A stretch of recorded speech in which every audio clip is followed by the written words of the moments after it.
گر بازی عشق کی بازی ہے، جو چاہو لگا دو ڈر کیسا، گر جیت گئے تو کیا کہنا، ہارے بھی تو بازی مات نہیں۔ یہاں شاعر کہہ رہا ہے کہ عشق کی محبت اور وفاداری کا مقابلہ ہمیشہ امتحان سے گزرنا پڑتا ہے، اور جیت یا ہار محبت کے پیشے میں نہیں ہوتی۔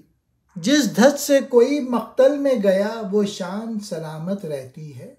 یہ جان تو آنی جانی ہے، اس جان کی تو کوئی بات نہیں۔ اس شعر میں فیض کہہ رہے ہیں کہ جب کوئی شخص مقتولیت کے ساتھ محبت کے سفر میں پیش آتا ہے تو وہ اپنی شان اور عزت کو سلامت رکھتا ہے۔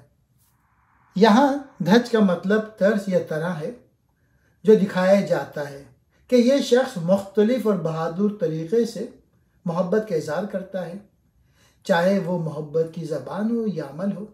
وہ شخص اپنی شان و عزت کو برقرار رکھتا ہے اور محبت کے سفر میں بھی عزت و شان کے ساتھ پیش آتا ہے۔ اور آخری مصرعے میں جان کی فکر نہیں ہوتی جب عشق ہو جائے، نقد جان لے کر اس بازی گاہ میں اترے اور عمر بھر ثابت قدمی کے ساتھ داد شجاعت دیتے رہے۔